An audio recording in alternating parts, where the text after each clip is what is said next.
The reception hall, called the Heron, was filled with soft light and the scent of roses. String lights twinkled like trapped stars against the dark, rustic wood beams.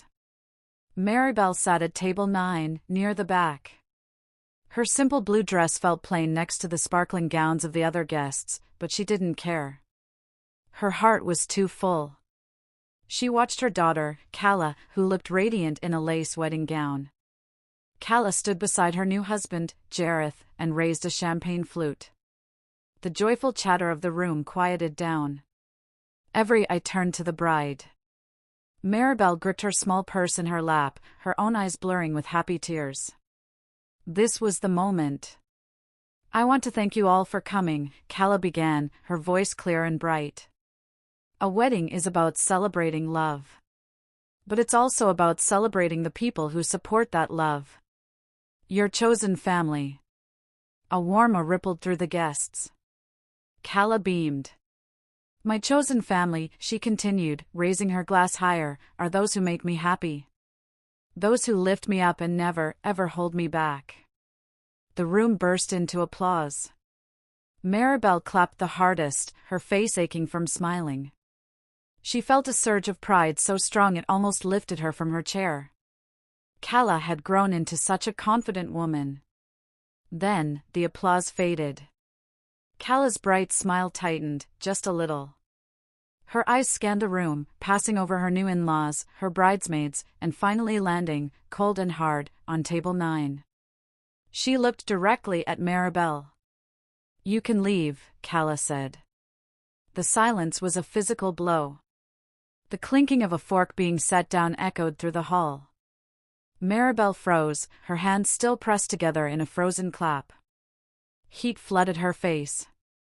She thought she must have heard wrong. This was a joke. A terrible, cruel joke. But Calla just stared, her expression unmoving. "Did you hear me?" she asked, her voice no longer bright. "You can leave. Now." Maribel stood up, her legs shaking so badly she had to grip the back of her chair. The room spun. Dozens of faces, strangers and friends, were staring at her. Whispers erupted like tiny, biting insects. She fumbled for her purse, her only thought to escape the crushing weight of their eyes. She took one step. Then another. But as she turned toward the exit, a different chair scraped against the polished floor. The groom, Jareth, had risen to his feet. "Calla, what are you doing?" Jareth said, his voice low and tight. He put his own champagne glass down on the table with a sharp thud. He wasn't looking at his new wife. He was looking at the DJ's empty booth, just a few feet away. Before Calla could answer, Jareth took 2 quick steps and grabbed the microphone. A high-pitched squeal of feedback filled the hall, silencing every whisper. Jareth's voice boomed through the speakers. "Everyone, please. Sit down." He wasn't yelling, but his voice had a cold power that made everyone obey. He turned to his bride, Calla, whose face had gone pale. "Especially you, Calla." He looked back at Maribel, who was frozen by the door. "Please, Maribel. Don't go. This isn't your shame. It's hers. Jareth, stop it. You're ruining our day." Calla hissed, moving toward him. He held up a hand. "You already did that." He reached into his jacket pocket and pulled out a small, folded piece of paper. It was a flimsy, faded receipt. The guests in the front rows leaned in. "A few weeks ago," Jareth said into the mic, "I wanted to surprise Calla. I went to the bridal shop to make the final payment on this beautiful dress." He gestured to Calla's gown. "But they told me it was already paid for. In full." Calla looked like she was going to be sick. "Jareth, this isn't the time. They said a woman named Maribel had paid for it," he continued, his voice shaking with a quiet rage. "Not with a credit card, but in cash. The shop owner remembered because the woman had to come back 4 times with the money." He unfolded the paper. And when I looked for my lost keys in your desk last week, Calla, I found this. A pawn slip. For a pearl necklace. The date was one day before the first payment was made on the dress. He looked at Maribel, his eyes full of a terrible sadness. It was your mother's necklace, wasn't it, Maribel? Maribel's hand flew to her throat, to the empty spot where the pearls used to be. She couldn't speak. She just nodded. Jareth dropped the microphone. The thud echoed. He looked at Calla, his face a mask of disgust. We're done. The wedding is off. The hall erupted in gasps. Calla didn't scream. She didn't cry. Her face twisted into a look of pure, cold fury. As Jareth walked past her toward Maribel, Calla collapsed.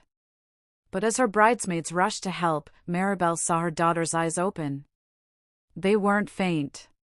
They were watching Jareth, filled with hatred. Maribel didn't wait to see what happened next. She turned and fled. She pushed through the heavy oak doors of the Heron and burst out into the cold night air. She ran past the limousines, her cheap heels sinking into the soft grass. She didn't stop until she reached the gravel parking lot, gasping for air under a dim yellow light. Her whole body trembled. The humiliation was a physical weight, pressing down on her chest. She had been thrown out. Like garbage. But then, a different feeling pushed through. Jareth had defended her. He had seen the truth. You, a voice shrieked. Maribel spun around. Calla was storming across the parking lot, her white dress trailing through the mud. Her face was red and splotchy. She was alone.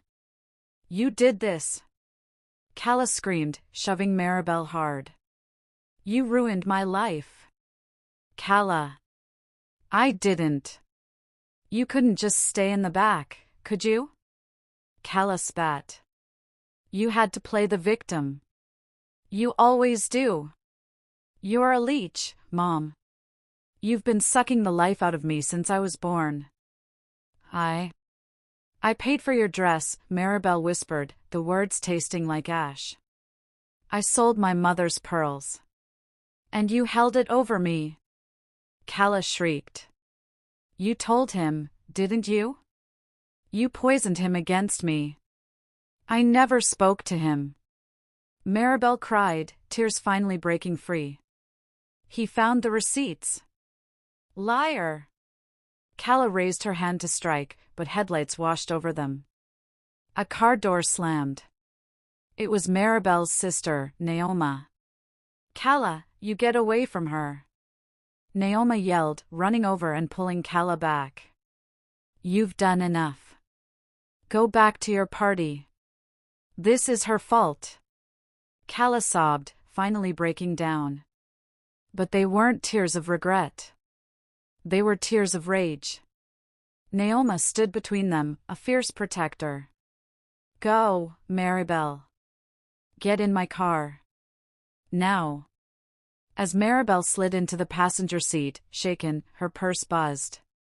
She pulled out her old phone. It was a text from an unknown number. It was from Jareth. It said, I'm at the Owl's Head Diner on Main Street. Please come. I have your things. The Owl's Head Diner was warm and smelled like stale coffee and bleach. It was mostly empty at this hour. Maribel spotted Jareth in a booth by the window. He was still in his black tuxedo, but his bow tie was undone. He looked exhausted. Maribel slid into the vinyl seat across from him.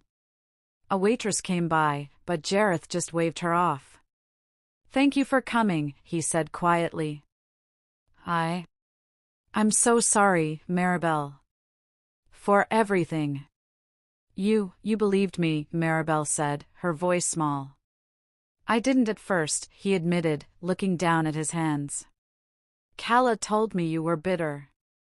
That you were a martyr. That you made up sacrifices to guilt her. Why did you change your mind? I was looking for my grandmother's ring, Jareth said. Calla was supposed to have it for the ceremony. I looked in her desk. I didn't find the ring, but I found a box. He paused. It was full of letters. From you. All returned. Unopened. Dozens of them, from the last 2 years. Maribel felt the air leave her lungs. All the birthdays. The holidays. The just thinking of you cards. That's when I found the pawn slips, he continued. And the receipts for the catering deposit. And the florist. All paid by you. All from the dates after she pawned your pearls. He slid a small duffel bag across the table. Your coat is in there.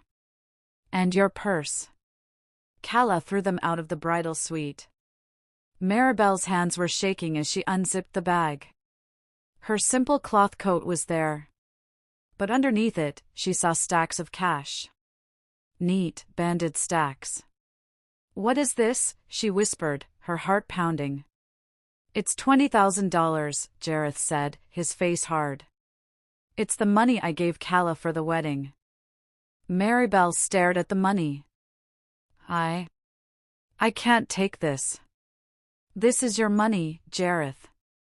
No, Jareth said, pushing the bag back toward her. It's your money.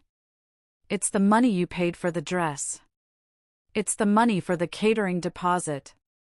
It's the money for the flowers. He ran a hand through his hair. I'm an accountant, Maribel. I ran the numbers. Calla told me she was paying for everything, as a gift to me. She said I was her chosen family, and she wanted to prove it. The lie was so cruel, it stole Maribel's breath. She took money from both of us. Yes, he said. She took your sacrifices and pretended they were her own. She stole from you, and she lied to me. This money is just me paying you back for what she took. A heavy silence settled between them. The diner's fluorescent lights hummed. Maribel finally zipped the bag, her mind reeling. She wasn't just humiliated. She was a victim of theft. What will you do? She asked. I've already called my lawyer. I'm annulling the marriage, he said. And I'm flying home to Oregon tomorrow. My life here is over. He stood up, placing a $20 bill on the table for the coffee he never ordered. Be careful, Maribel, he said, his eyes filled with pity. She's not well. He walked out of the diner and into the darkness, leaving Maribel alone with the duffel bag. She felt a strange, cold strength. It wasn't just shame anymore. It was anger. She had been a fool. She had been robbed. She picked up her phone to call her sister, Naoma, to tell her she was safe. But before she could dial, a new text message lit up the screen.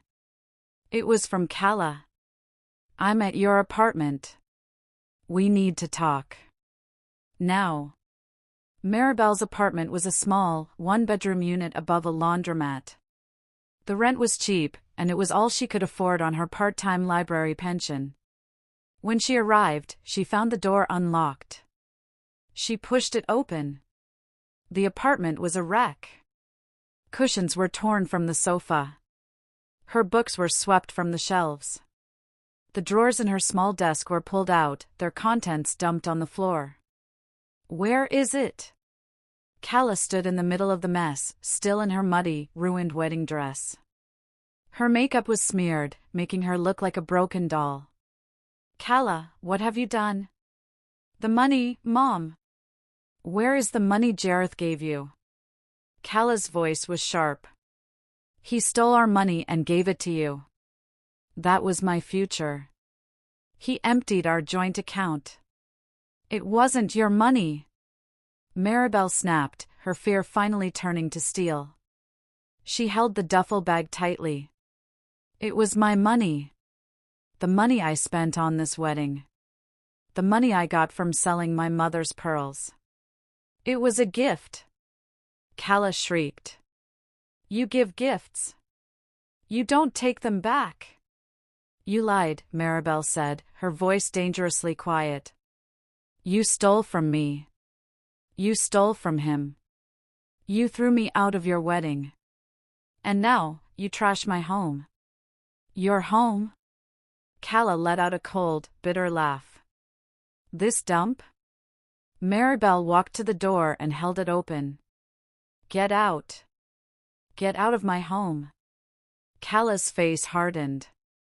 She stopped crying and a sly, cruel smile spread across her lips. Get out? I don't think so.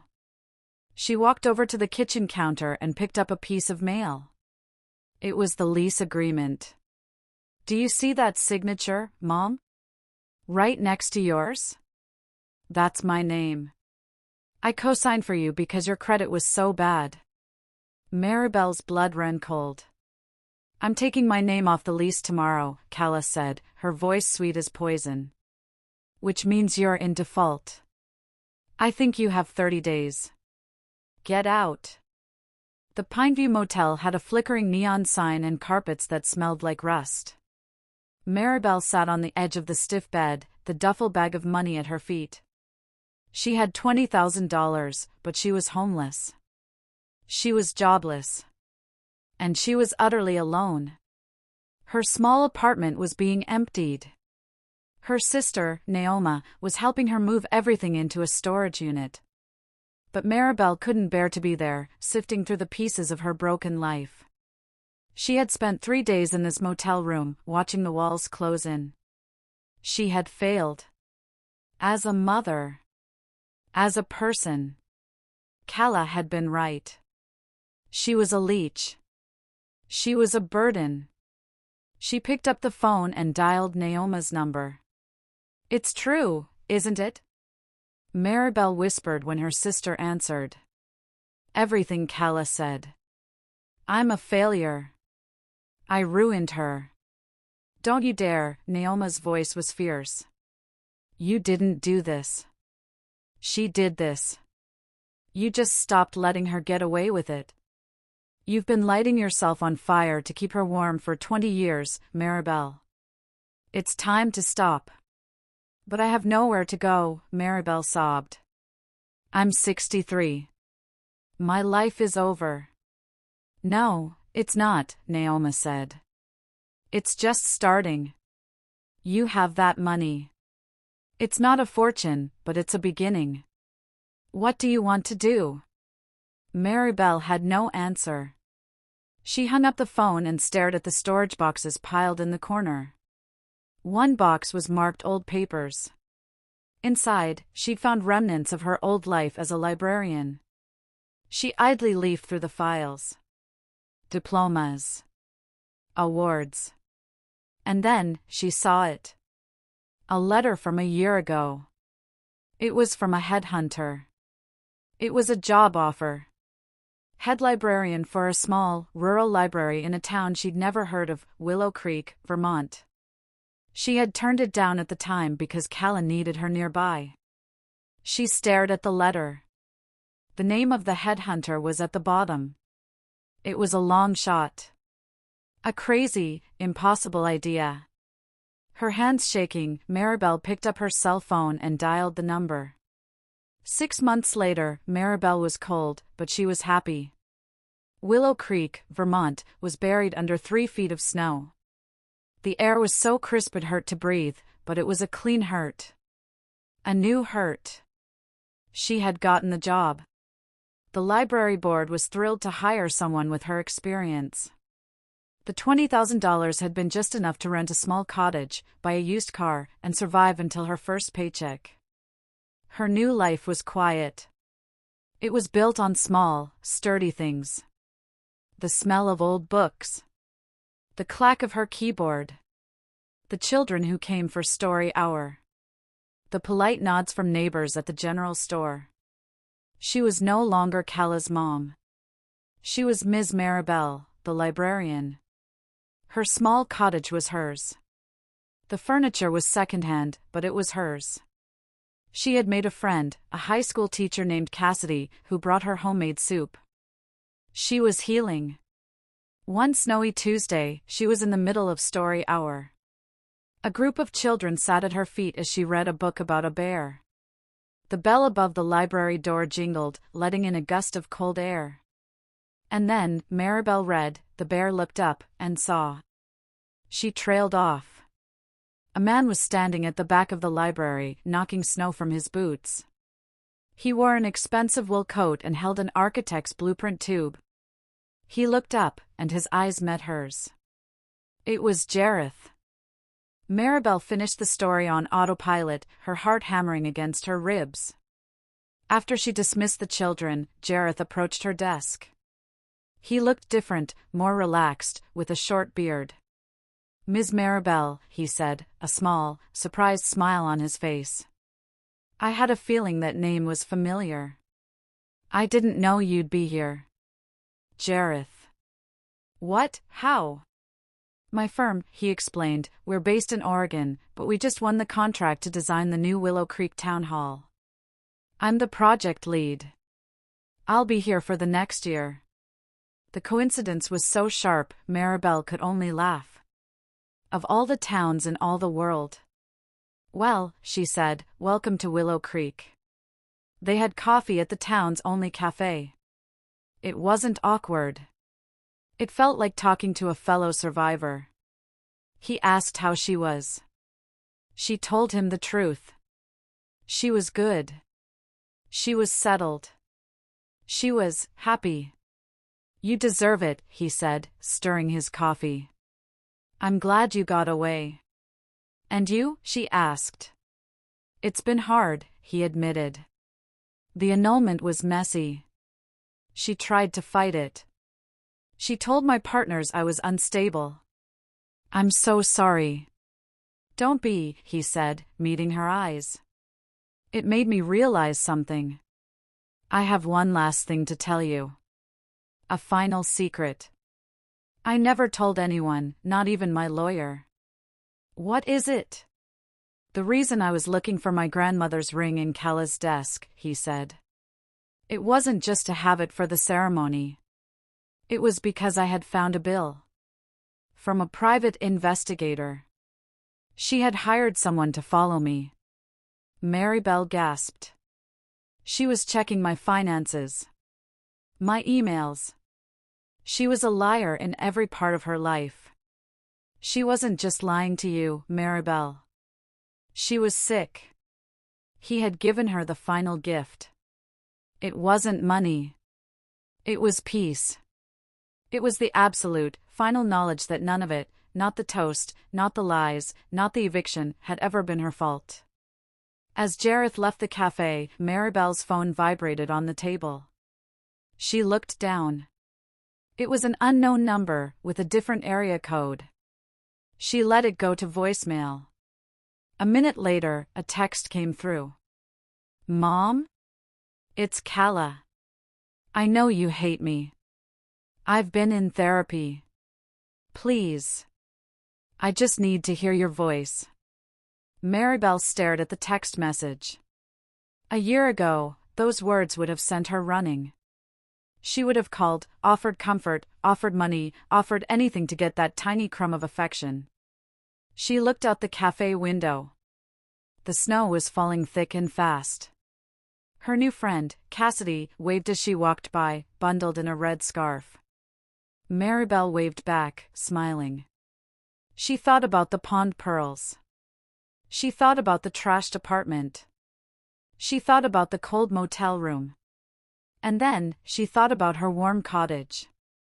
She thought about the children's laughter in the library.